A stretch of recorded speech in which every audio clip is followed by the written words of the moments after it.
Good evening, everyone. I hope you're okay. Welcome to ZMS Esports Television for another week of TNT, Tuesday Night Track. I had to do it on Tuesday because it worked. TNT just worked so well. So Tuesday Night Track, it's modelled on a typical track league that you would find in many velodromes, places, certainly around the UK and other countries. And Australia does similar things, and elsewhere in Europe. My local velodrome is Herne Hill Velodrome, which is one of the magic roads in RGT, and I'm often down there either on, well, I'm not racing now, but down there helping sometimes on Wednesday night track league or Saturday night vets league once a month. So a lot of the races that we do in TNT are modelled on real track races. You'll have seen some of them in the Olympics, but there are many, many, many more track races that are used that you don't see in the Olympics. This first one tonight, though, coming up in just over 2 minutes, is a pretty simple one. It's a scratch race. It's often used in track league for a warm-up, usually something like 15, 20 laps. Scratch means it's just a very simple race. First to the line wins. In track, you normally get the first 6 places get points if it's in a track league. Tonight, of course, we race an omnium rather than a league. So in an omnium, if you've seen that in the Olympics, it's the best place overall over the 4 races. So you add up the placings that you get over the 4 races, and the lowest score wins.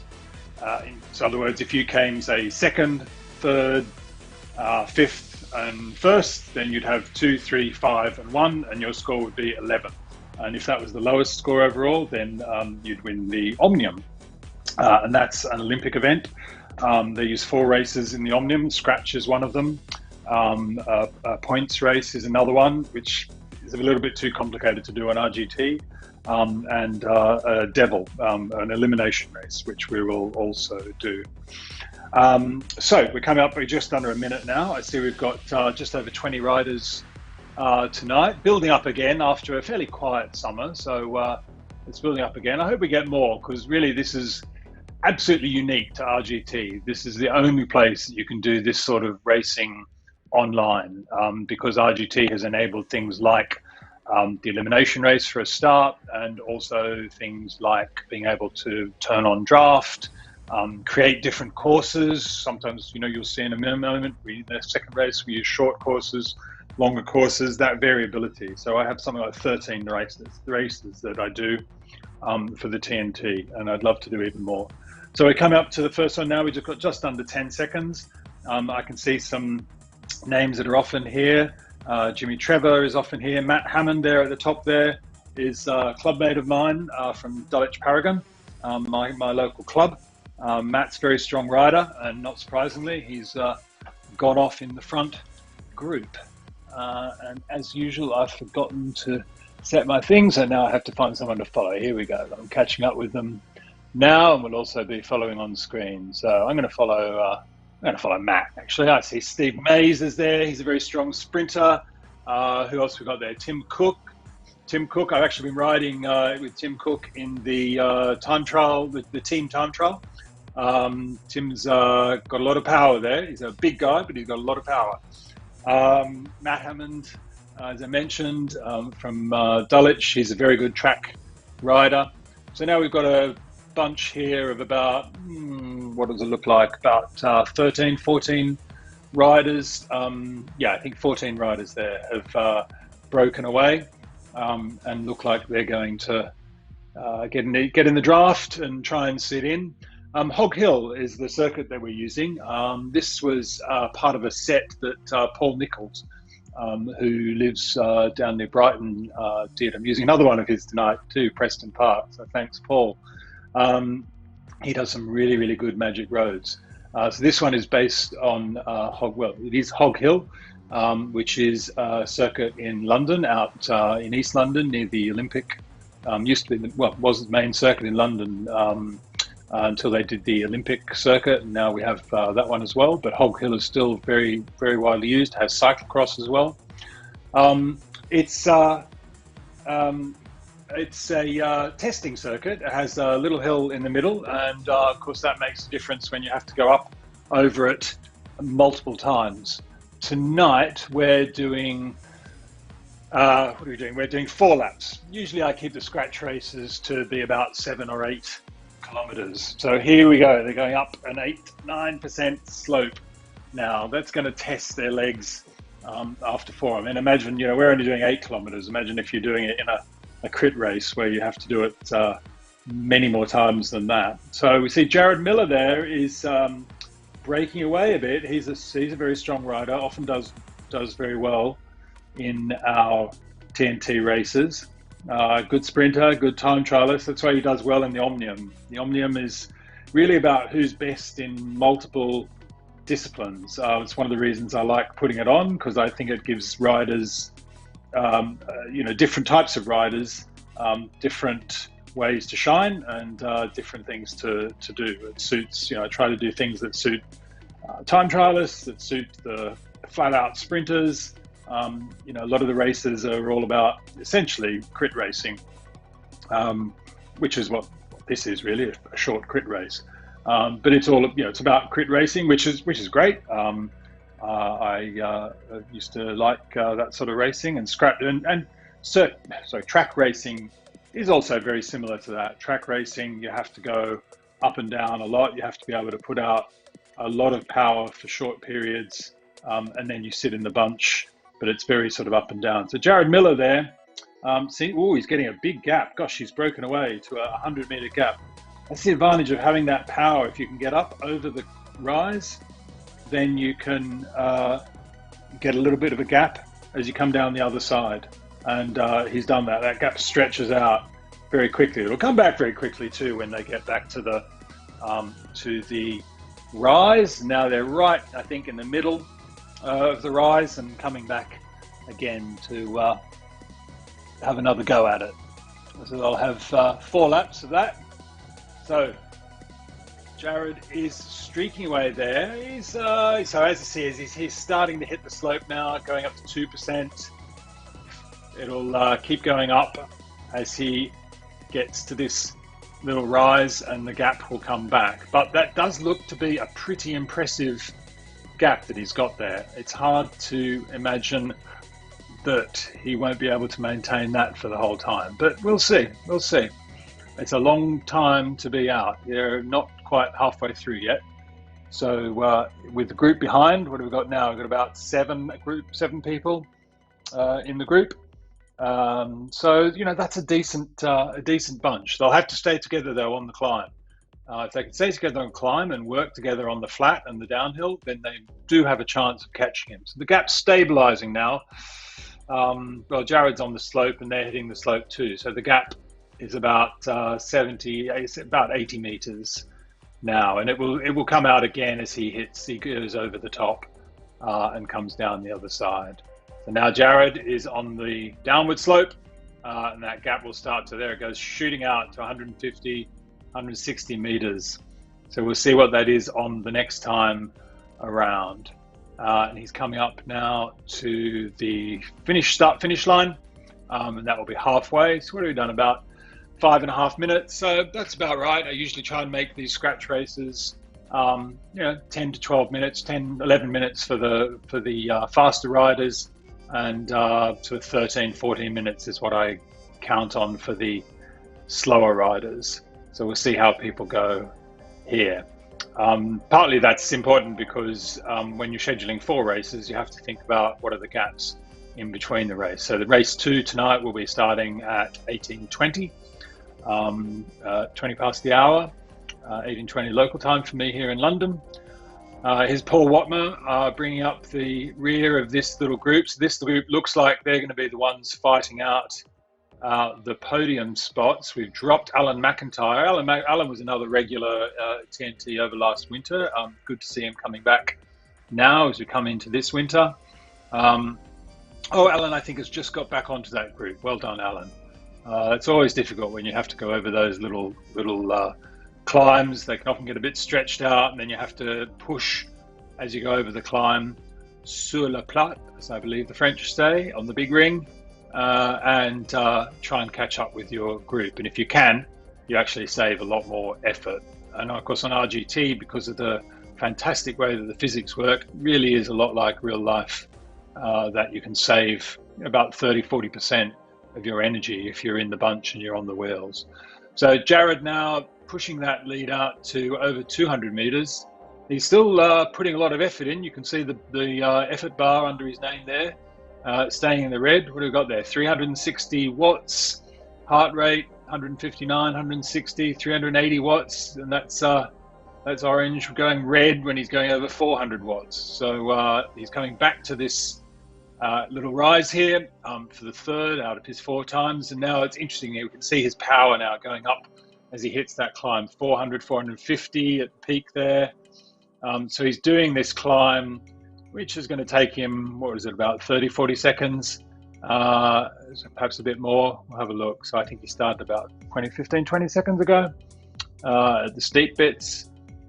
Yeah, I think 30–40 seconds of steep power, hitting over 500 there. And that's very impressive that he can do that and then maintain the power. That's what it's all about, being able to put out that really high power, because up the hills is where you make the most distance.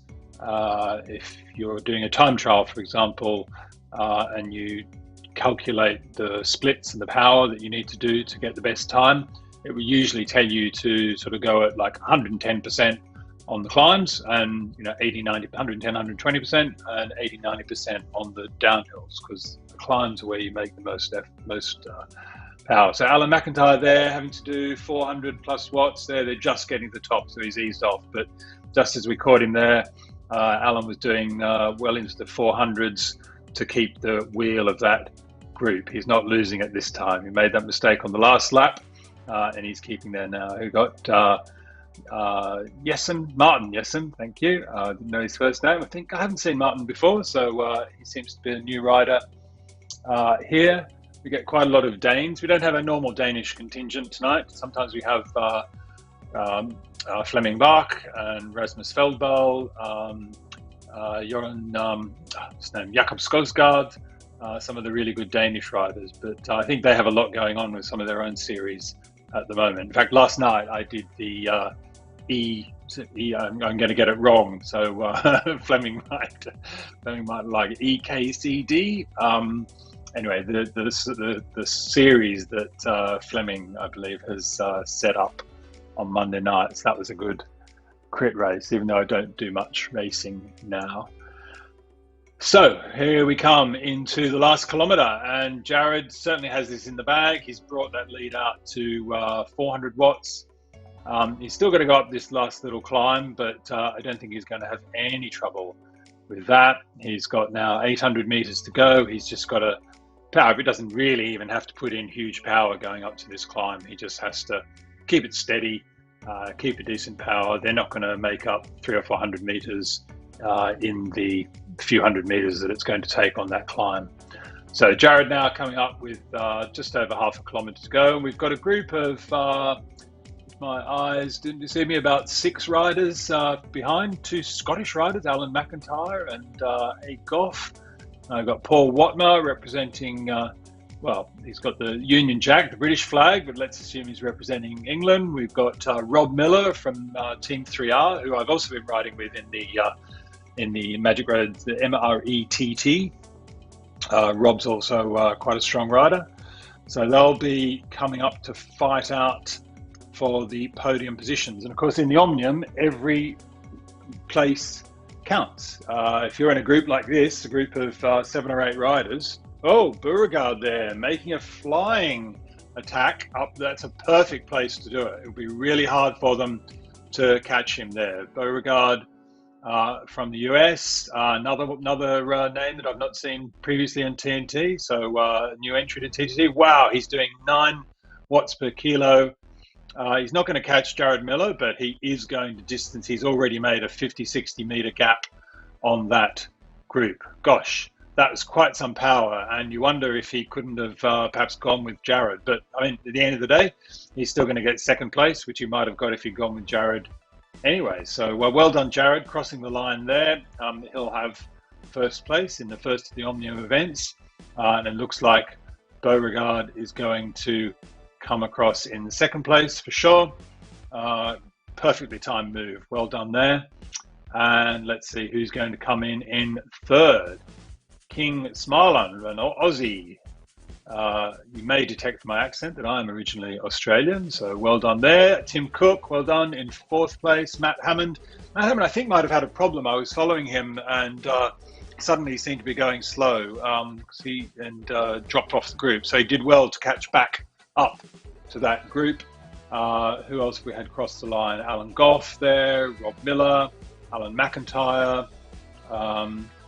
So Matt Hammond in fifth place, Alan Goff in sixth, Rob Miller in seventh, Paul Watmer in ninth place. He also did the EKCD race last night. Here's Yessen in 10th, Jimmy Trevor coming up behind there in 11th place.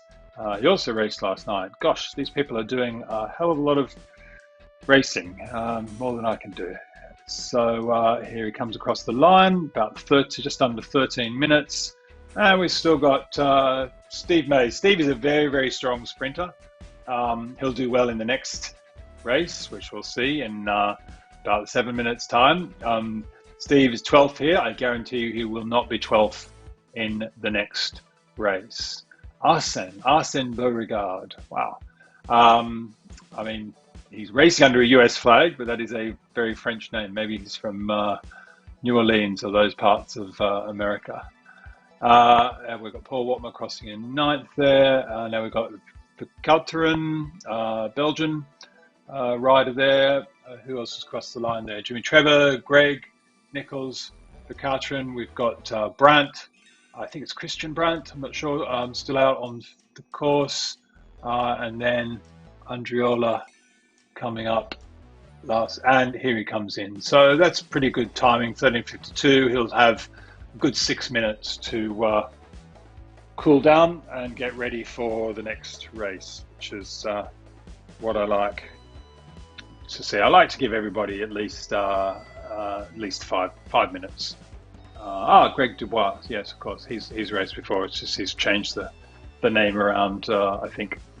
Andriola is still out on the course. I thought he was finishing. Does that mean he's got another lap to go? Okay, so he might not be getting a lot of rest time before the second race. I say he, could well be she. In fact, I'm sorry, my eyes are not. Yes, I think it is she. Apologies there. German rider, and there's Brandt also, I think, making the climb now. So I may have actually done these guys. I may have made it a bit difficult for them. They're not going to have a lot of time to warm up for the next race, which starts in 5 minutes from now. But hopefully they'll be okay. It is a very short race. It's a flying lap. The efforts that they've been making here, they'll have that race, and then they'll have a little bit more time to recover before the next one. I mean, the flying lap should be a sort of 10 to 15 second effort for the fast riders. Even the slower riders, it'll be no more than 20-second effort. So hopefully they'll be able to cope with that. So here we go. So Brandt about to cross the line. I think he's about 200 meters from the line now. Andriola is another. I think she's just hitting that slope now. So she'll make it to the final one. Always, what I really worry about is that people won't make it to the next race. But it's very difficult when you're programming these races. I want people to have like 5 minutes, but then you want the winners to not be sitting around for minutes or more. So it's very difficult to program it for everybody. But hopefully we hit a happy medium. So Andriola now coming in 17th place, 3 or 4 minutes behind the winners. What was the winning time? The time was 11:33. That's a very good time from Jared. Andriola will come in 17th place, just coming up the steepest part, the hardest part now. Difficult. Well done for keeping on going, but that's what you've got to do in the Omnium. And you can see in the Omnium that sometimes people do not so well in some races, but then they'll do very well in another race because that's their specialty. So we'll see. When we get a few more riders, last winter I did a league for the TNT. So as well as the nightly Omnium, also did a monthly league and had categories for like an open category as well as masters and women as well. We had a few women participating, so it's good to see this lady here joining. We had Anna Ronkainen, the Finnish rider, who is very, very good at the Devil, the elimination race. We also had lady named Tanya Dubnikov, who is from Canada and is a former Canadian and world champion. So it was great to see her racing at times and putting some of the men to the sword. So we'd really like to see some more women. I'd love to also do some categories in TNT. So do like an A. I mean, in track league, you often have A category and B category for the different riders. So as Andriola comes up to the line, the others are already waiting on the line for the start, and I'm just going to give them some instructions here. So I need to tell them, don't forget. So you'll see in a minute. I'm just typing. There we go. Andriola crossing the line there in 17th place. Well done. And now she'll have to very quickly get onto the second race. So we've done it with about 2 minutes to spare. I'm just going to tell everybody in the other race, don't forget that your power is capped. Oh, my fat fingers is capped until you cross the line. So this one is a staggered start. I'm just getting Geordie saying he's having a problem there. So this is staggered start. Anyway, Geordie saying he had a little bit of a problem with the timing. Geordie Verkateren, the Belgian rider, saying he had a little bit of trouble with the timing of the first race. Not sure what was going on. So here they are, all lined up for the second race. Letizia Andriola is the name of that German rider who finished in 18:23. So 18 minutes 23 seconds. So well done to her. So here we are, lined up for the flying lap. So the flying lap is used to be in the Olympic Omnium. Unfortunately, it was dropped because they shortened the program to 4 events to do them all in one day. In the flying lap, you get 3 laps to ride around, but it's only the final, depending on the event. Here we go, the first rider going off now. It's the final 200 or 250 meters, depending on the course, that counts. So you can see them going off one by one. I've staggered this as Jan Dekker. He wasn't in the first race. He's a very, very strong rider from Ratio Racing, and there he comes around doing his first lap, and he'll certainly be up there. In the flying lap, in real life, it is one rider on track at any one time. They get 3 laps, but the first sort of 2.5 laps are essentially a warm-up or a build-up, and it's the final 200 meters that count. So it's first 2 laps. So I'm just going to answer a question here. Straight into sprint after the line.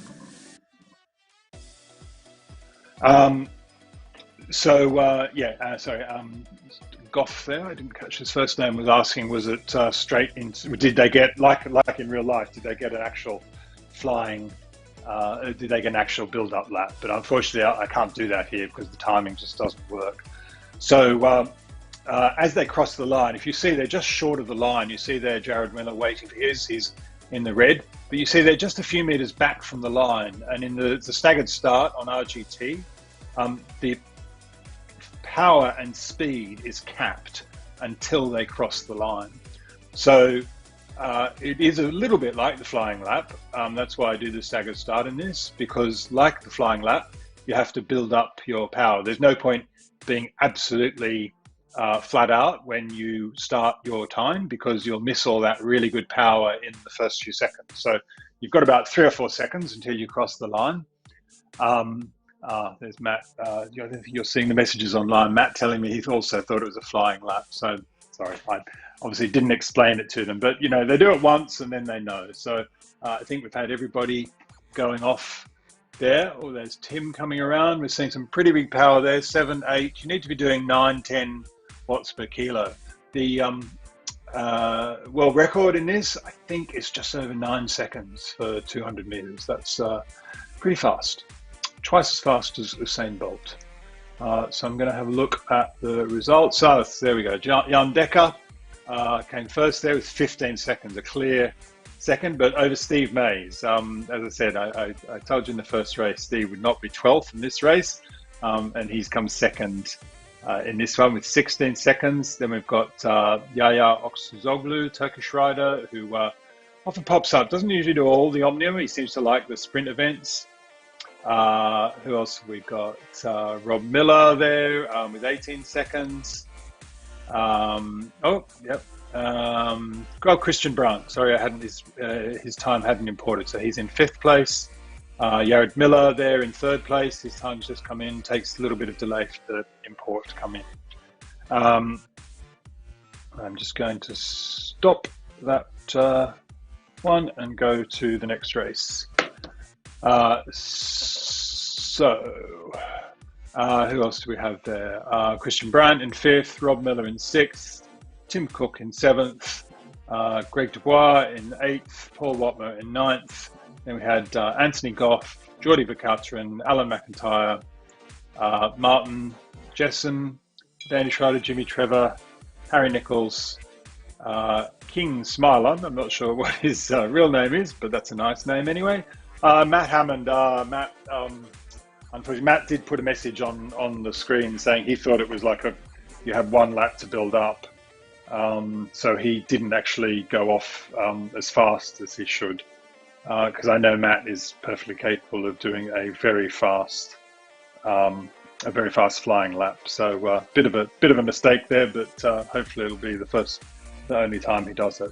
He's got a chance to redeem himself now with our 3rd race, which is the kilo. I'm just going to send a message to them, so I'm just saying sorry about that, Matt. You know how it works now. Yeah. So slightly different on RGT. I can't do it quite the same way. I try my best.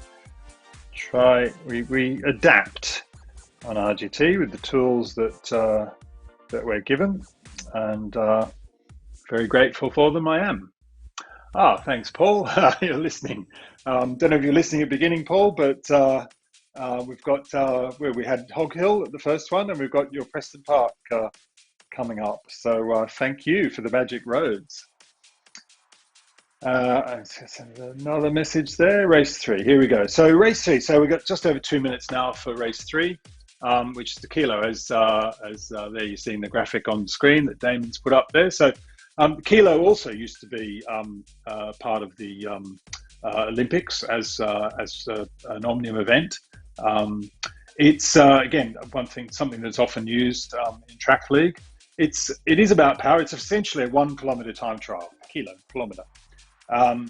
So it is about power. I mean, it should take you not much more than a minute, if you're really putting out the watts. So, it's not long enough to go into, go from your anaerobic capacity into your aerobic capacity, for those who know about these things, but it will certainly be more than you can put out the very top. You're not going to be able to put out 9, 10 watts per kilo for that long.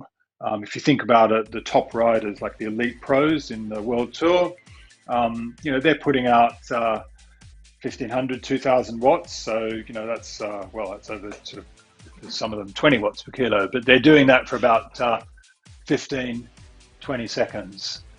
So a minute is enough to really start to sap your lead. So you've got to sort of go out fast and time it so that you keep your power and don't blow up at the end of the minute. So we'll see what sort of times. I'm thinking that I see Jan Dekker on the line there.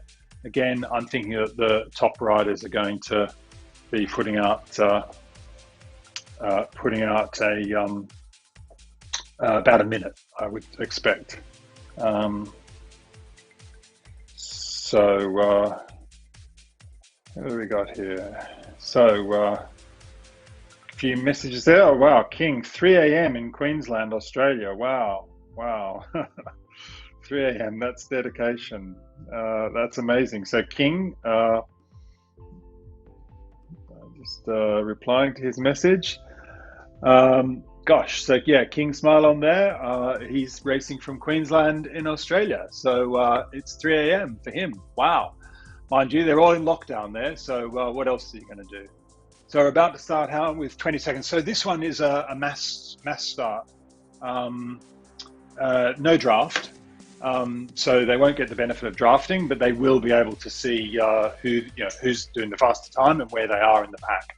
I often do this with the TTs. We don't have a TT this week. This is our substitute. So everyone's starting to go red and orange, and here we go. So Jan Dekker gets away fast.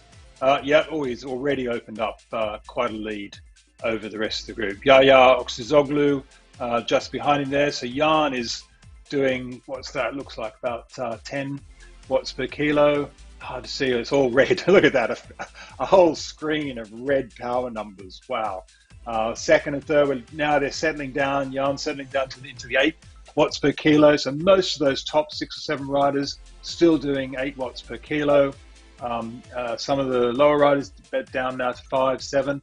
Jan coming around now, he's eased off a bit. He's now easing back to 6 watts per kilo. He's got about 300 meters to go, and it will really be starting to hurt now.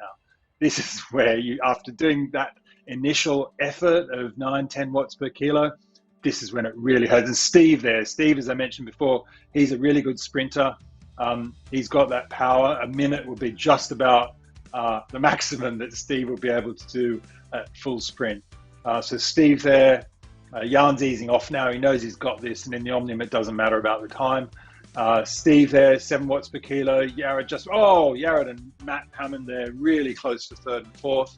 And now they're all crossing fast now. So interesting there. Yaya Oxizoglu, who went off fast and was in 2nd place in the first sort of 100 meters, ends up in 7th or 8th. So it's hard to maintain that power, and that is a fatal thing, to go off hard and not be, and really blow up. You have to go off at a speed that you not maintain, but you need to be able to make sure that you can settle back to something that, if you go off too fast, then you're not going to be able to maintain 70-80% of that top power. You're going to really hit the wall, and I think that's probably what happened to Yaya there, who does probably better in some of the longer time trials.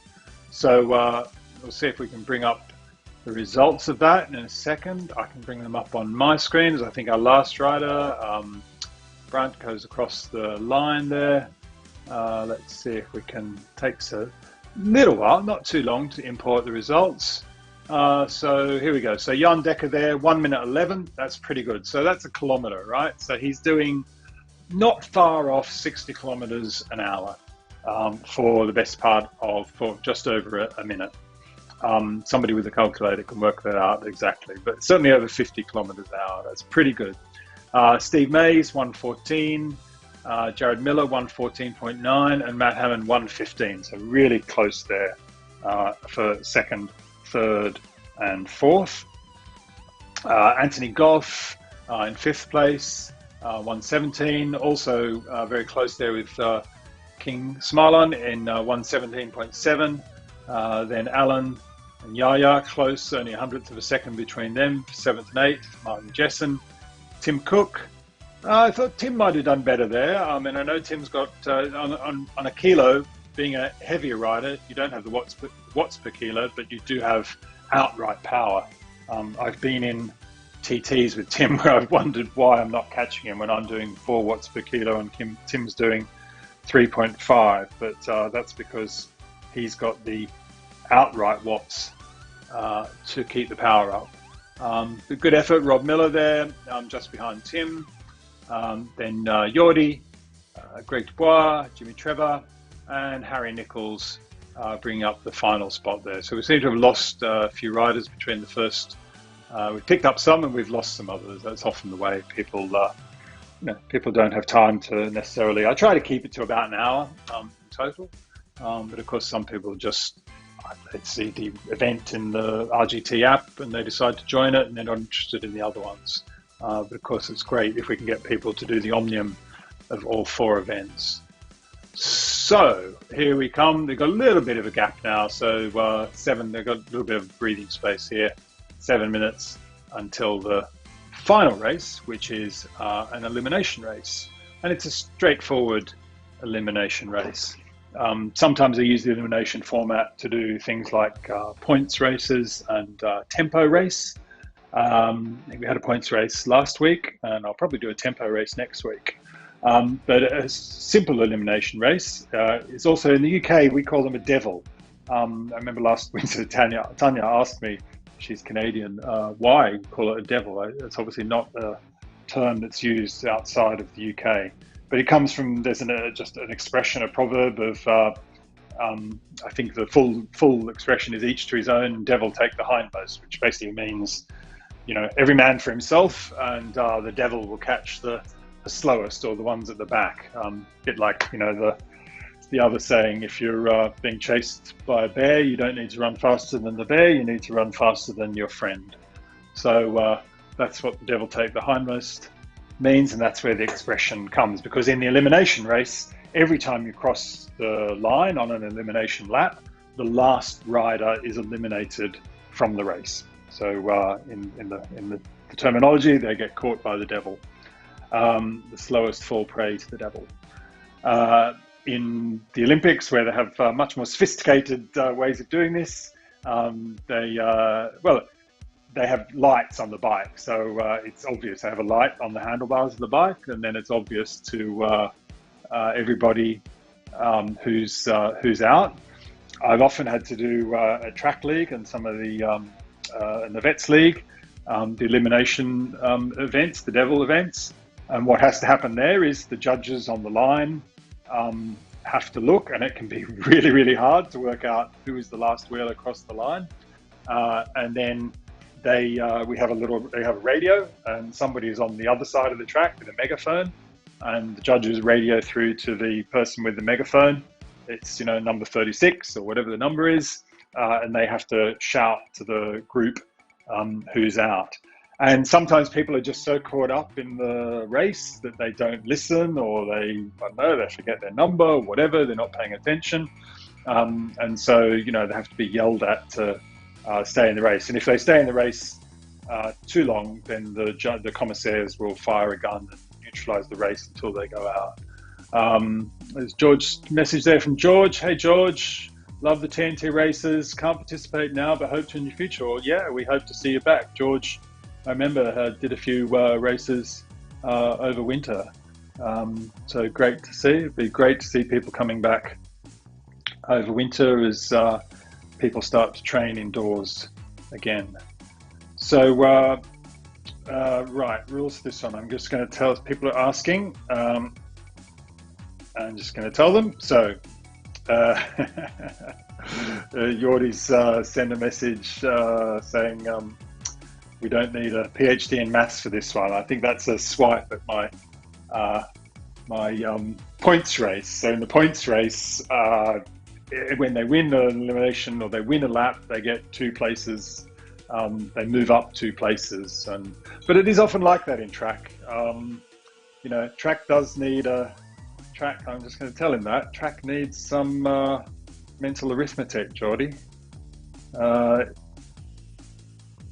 In the real life, in like the top level track racing, you'll often see the riders, especially in something like the points race, looking up at the scoreboard. If you're in a modern indoor velodrome, they'll be looking up to work out. Because in a points race, For example, you get points for the first 4 riders every time they cross the line in the sprint lap, and then they get 20 points if they take a lap on the field. And so they're constantly having to work, think about who's in front, who they can overtake, that sort of thing. So yeah, drafting is on. So somebody just asked me, is drafting on? Yep, drafting is on. So this one is, I'm just going to tell you, I told them that already, Preston Park. Yeah, there's a message from Paul. Paul, as I mentioned earlier, is the designer of the routes that I'm using tonight. Hog Hill.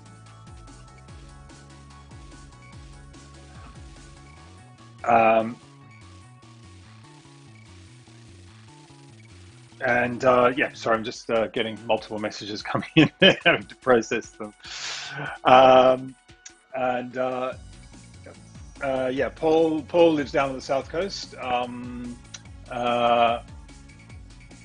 Oh, there we are. Mike says TNT part of Echelon Racing Promotions now. Nice. Well, I don't know, Mike, but Echelon works with ZMS Livestream. I think that was the. I think that an ad might have interrupted. I was probably rabbiting on. So there we go. Full coverage of virtual and real life cycling races. Echelon Racing League. It's so just gone off the screen there, so I didn't catch the message there. Maybe it will come back around again. Echelon is promoting races. Echelon works with ZMS Livestream. ZMS, Damon, obviously, who runs ZMS and esports television, does many races. It's amazing, the dedication, and we really appreciate it, Damon, how much you do. So there are Tour de Suisse presented by OTR e-Racing, 10 stages starting November 1st, live coverage of ZMS live streams. So yeah, Damon puts an incredible amount of time into bringing these live streams to life, and it's a great way for people to see RGT racing. I know some of them are regular RGT racers, and hopefully some people are, just RGT curious. It's a good way for people to see what it's like, particularly something like TNT, where they might not be sure. There we are, Echelon Racing League starting November 13.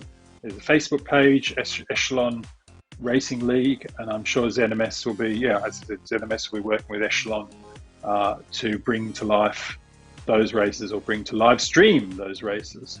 So we've now got 40 seconds until we start our Devil, our elimination race. So we've got 2 neutral laps, which means that nobody will be eliminated in the first 2 laps. And after that, it's 1 rider out per lap. I mean, the difficulty, if you can really, the difficulty here is you have to be so switched on.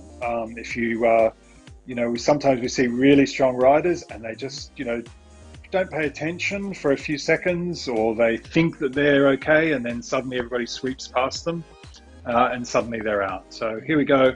We're starting off now in the final race of tonight's TNT. And there it's set on screen. The first 2 laps are positioning or neutral laps. Every lap, so every lap after that is an elimination lap, and 1 rider will be out on every lap. I was hoping with the, 2 things I was hoping. One, that by doing 2 neutral laps, that everybody wouldn't start off at a crazy pace, and it looks that way. They're doing, 4 watts per kilo at the front there. So that's a fairly sensible, for online racing, that's a pretty sensible pace to be starting off with. So we've got a good bunch there, staying together. That's good. So first ambition has been, so Greg Dubois out in front there, but don't worry about that. I mean, first of all, because it's elimination, it doesn't matter, and I'm pretty sure the bunch is going to make up that short gap fairly quickly. He'll probably realize that he's out in front and there's no point. There we go. I've been lapped, and so the other thing in this is if you're lapped, you get eliminated. So I'm in there so I can send messages to people, but I get lapped on the first lap. So Greg Dubois is still out in front. He seems to be trying to maintain that gap, which is a brave tactic, to say the least. Maybe it's an accidental gap, a bit like Lizzie Danian, who won the first ever women's Paris-Roubaix on Saturday, which was a fantastic race. If you haven't seen it, get and have a look at it, or certainly have a look at the highlights. Apparently on the first cobbled section, she just went to the front to try and protect her teammates, and got to the end, found she had a 30-second gap, and thought, it's only 80 kilometers to go, I might as well keep going. And she did, and won. An amazing, one of the best performances I've seen. I love Paris-Roubaix, and that is one of the best ones that I've seen. So here we come. So this is the first of the elimination laps. So as you saw then on screen, a message comes up every time an elimination lap starts, so that the riders know. So Greg Dubois initiated that elimination lap. When we do points and tempo races, I use that message to decide to tell me who's won the lap. It's the best way of working that out. So Greg, playing safe there. He's certainly not going to be eliminated. He's getting a gap to go out there and make sure that he's not going to be eliminated anytime soon. So maybe it is the best thing to do. So Jared Miller crossed the line last. So what was I saying about really strong riders who can just be in the wrong place at the wrong time and get eliminated? I would not have put money on Jared Miller to be the first one eliminated, but there you go, you saw it here. So that will, I have to look at the Omnium results, but after Jared's good performances in all the others, suddenly he's got a terrible result there. Bad luck, Jared. But that's the thing with the devil. And that's what I love about the TNT format, that, you know, you can do really well in all these other races, and then, you know, some people are really, really good at the mental switch on that you need for the devil. I mentioned Anna Runkanen, Finnish woman before. You know, she does really, she does really well in most of the other races, and is often up there in the top 10 with the men's races. But in the devil, she is queen of the devil. She's often in the top 2 or 3, fighting out for the final lap in the devil. She just has that ability to, stay in the bunch and then make a big effort as you come up. So we're coming up to the, see, Jared's put a message on the screen there, too complacent.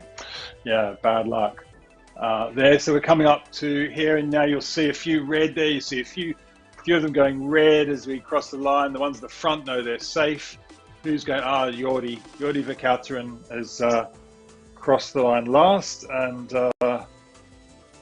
been eliminated. And I'm just sending a message to. I do normally like to, so it's a bit difficult.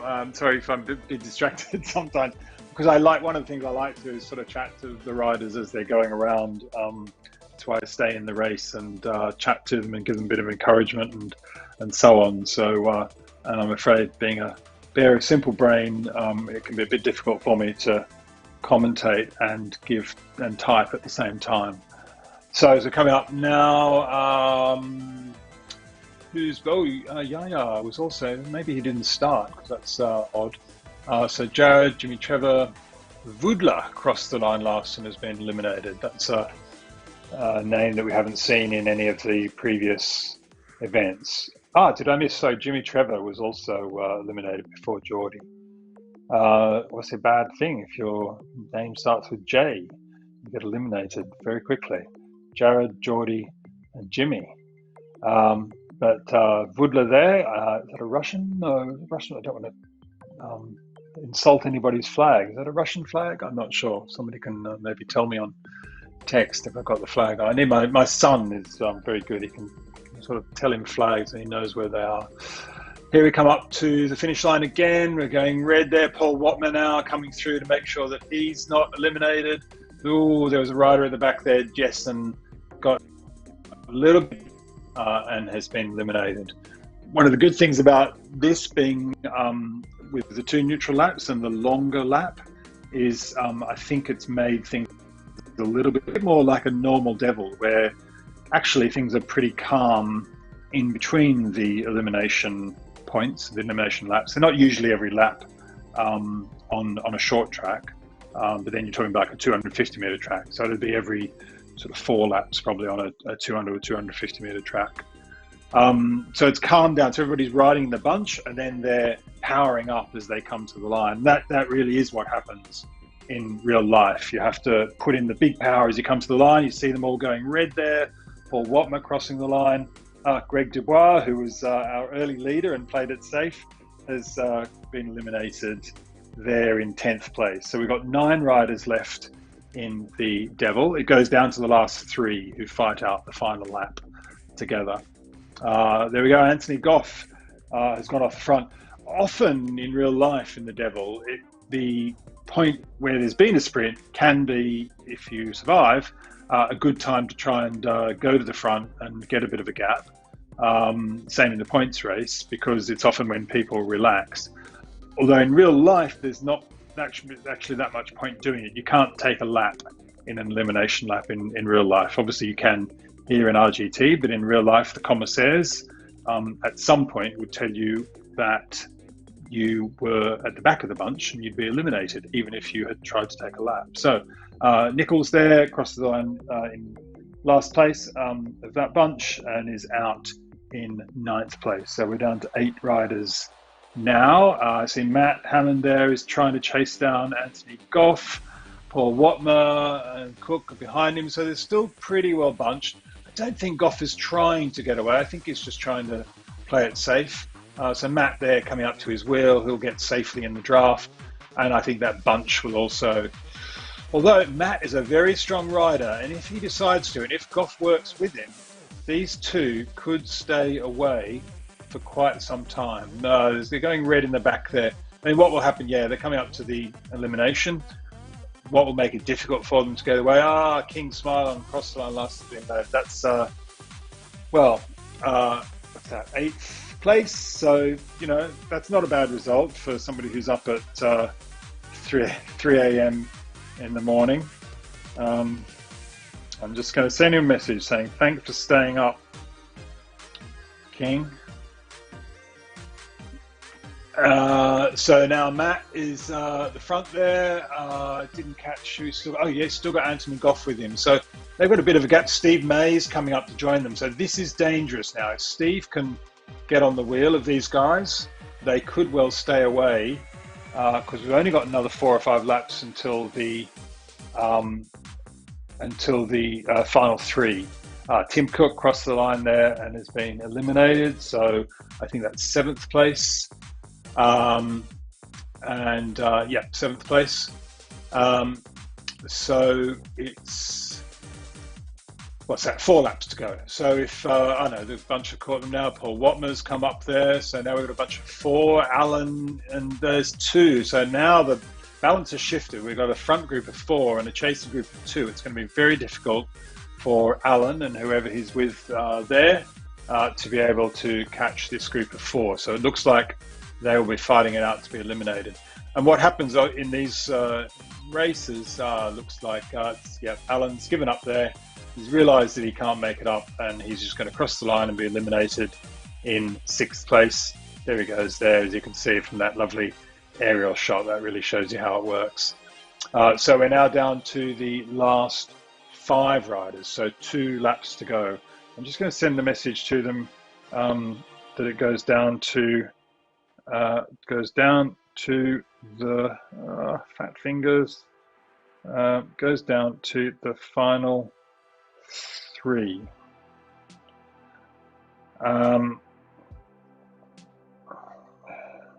Who race the last lap. Just so everybody knows. So Anthony Goff there making another break. So we've still got Paul Watmer in the race. We've got Rob Miller in the race. We've got Matt Hammond. Oh, is Matt going to cross? Oh, Matt. Matt is a very good track rider. And he just switched off there. Maybe he was reading my message. I hope not, Matt. He's got 5th place, which is great. But Matt is certainly capable of doing better than 5th. But this is his first TNT. He did a few of the TNTs last winter, and this is his first one back. He also had a bit of a bad injury too. I saw him on Saturday. So I'm going to try and follow these other riders. So we've got 1 more lap now, and then it'll be the final 3. So Anthony Goff is really going for it now. That's a good move. Means that he's guaranteed certainly being in the final lap. And actually, after this one, yep, it's the final lap. So he's pretty much guaranteed the win now. They're not going to catch him. Watmer and Miller, who's going to be eliminated? Oh, cruel. Rob Miller there doesn't get into the final 3 to fight out for the podium position. That's always a cruel thing when you miss out on the final elimination lap and don't get to fight for the win. So Anthony Goff looks like he's got it in the bag now. He's putting out good power, but he's got a decent lead. He's got, easily a 70, 80 meter lead over the other 2 there. So he's going to come in for the win. So well done, Anthony. And great to see somebody who, didn't get top positions in some of the earlier races, picking up a good position in the Devil. Well done to him. I'm just going to send him a message. And we've got Steve. Steve has a lot of sprint power. Paul has a lot of staying power. I think Steve's going to take it. Yep, going big red there. Well done, Steve. Steve Mays comes in for 2nd place. And Paul Watmer holds on for 3rd. So great race. Yeah, that worked out pretty much as I had hoped. Nice neutral lap and then a bunch staying together for most of the race. So I'm just going to send him a bit of a congratulations message. Well done to Anthony. Well done to everyone. Good racing. Yeah, there we go. So there we are. So Anthony Goff takes that final lap. And if you just stay with me for 1 minute, we've got a few minutes, haven't we? Damon will not chuck me off quite yet. I'm going to import these results and I will be able to tell you who has won the overall Omnium because, well, I would have put money on Jared going into that final race. He went out very early and so who knows how that's shaken it up. Jared, wow, gosh. Okay, so Jared and Anthony are equal on 22, which is pretty high actually. Normally the people who win the Omnium are on 7 or 8 at most. So Jared went out in 15th place. He had 1st, 3rd, 15th. So his total was 22. Anthony had 6, 10, 5, and 1. So his total is also 22. In the real Omnium, you use the position of the last race to, it's usually a points race, to decide any ties. So RGTDP is put into RGTDB, where the results were posted if you want to look at them.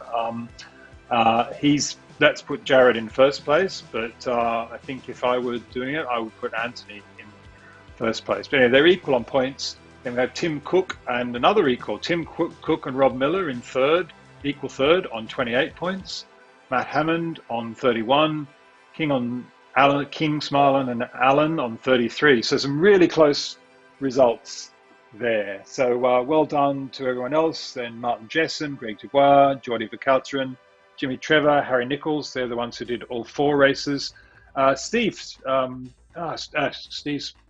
don't think his result was imported in that last race. So Steve did do that last race. He'll be further up there, but I'll sort out that afterwards. So Steve will be further up in there. I don't know why, but for some reason his result wasn't showing. He was 2nd in the Omnium, which should put him, I think I can probably work it out very quickly. He was 12.22, so 2nd, that will make him 18. So actually he may have won. Steve may have won. But when I did the add up there, his elimination hadn't come in. So actually, I think Steve has won the overall Omnium. So well done, Steve. Anyway, full results, final results. Let's call them draft results. Final results will be on RGTDB. So that's it for this week. I hope you've enjoyed it. It's Tuesday Night Track. TNT is on every week, Tuesday night, 6 o'clock UK time.